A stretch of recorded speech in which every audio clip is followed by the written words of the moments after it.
Nestes días continúan os traballos para tentar rexenerar a superficie queimada polo lume no Monte Faro durante o pasado mes de outubro. O acolchado, o mulching con palla xa nos é familiar, dende que analizamos con diversos técnicos e expertos o seu proceso e os excelentes resultados. Pese a ser lo máis chamativo, o helimulching que ven nas imaxes é levado a cabo na parroquia de Esmeriz. Non é o único traballo que están a realizar os traballadores da Xunta neste distrito forestal. Hubo un grado de degradación do chan que foi moi importante, e moito riesgo de erosión. Entón, basicamente, o que fixamos foi helimulching, en unhas 8 hectáreas, máis que nada por motivos presupuestarios, habría que facelo en máis sitios, pero unhas debido a que non temos máis presupuesto. E outras debido ao propio chan, que ten moita pedra, tal, non se pode facer, limitouse solo a zona máis específica que pudemos. Ademais, tamén están a levar a cabo o levantamento das denominadas fajinas e albarradas para o control da erosión nestas ladeiras. As fajinas facémolas a media ladeira para evitar os arrastres. Son as estruturas esas que podense facer de pedra, de madeira. Estamos usando o propio que xa está queimado ali para xa aproveitar o que xa o temos ali. E aparte facemos unhas albarradas, que eso ven sendo nos cursos grandes de agua que hai, que foi onde fixo o helimulching, para evitar os arrastres e para frenar a auga. Bueno, as dúas cousas van conxuntas. Frenas a auga e iso evita que se fagan arrastres e fai un acopio de material do que se está erosionando. Iso fanse nos cursos dos ríos e ven sendo o mismo que vos expliquei antes das fajinas, pero faise nos ríos. Son estruturas que sirven para frenar o que é a velocidade da auga, para reducila, para evitar arrastres.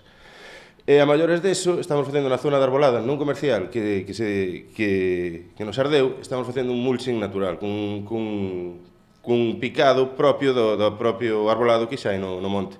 Con iso conseguimos evitar a entrada de parásitos que poden chegar a dar parásitos, de posigues plagas como hips ou tomico, bueno, os coleotres perforadores que poden dar a tal, evitamos que eso quede aí e con iso tamén influímos a evitar os arrastres na medida do posible.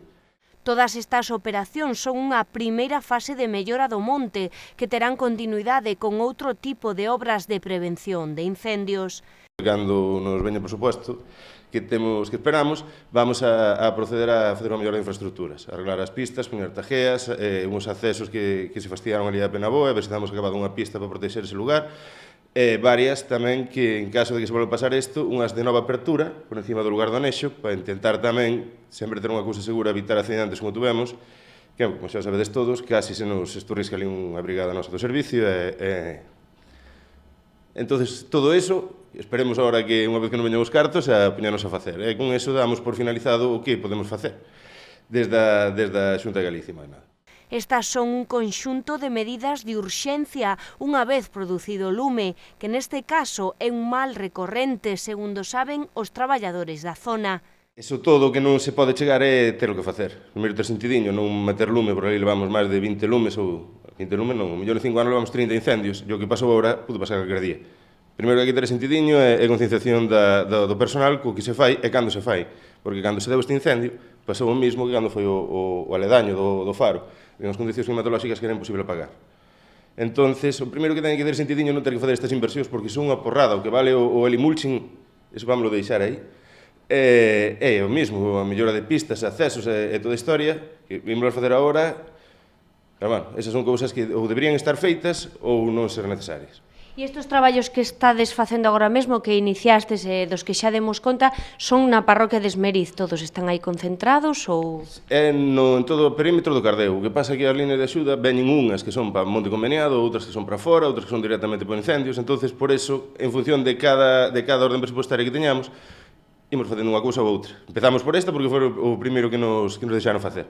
Despois, na mellora de pistas, xa vaise a Penaboa e leva a Esmeriz. Axentes forestais, Asociación de Veciños de Esmeriz e Veciños de Penaboa traballan man a man, tamén cos medios de Traxa, para levar a cabo todas estas labouras. Non se volven a repetir estas cousas, porque xa é a terceira vez que levamos un lume de máis de 100 hectáreas na ladeira do Faro. E cando nos demos conta, por moitos cartos que se invirtan, co helimulching, co tal, co as pistas, co non sei que, co que sea, imos chegar a un momento de que o suelo vai estar tan erosionado que ali non va a medrar nin os toxos.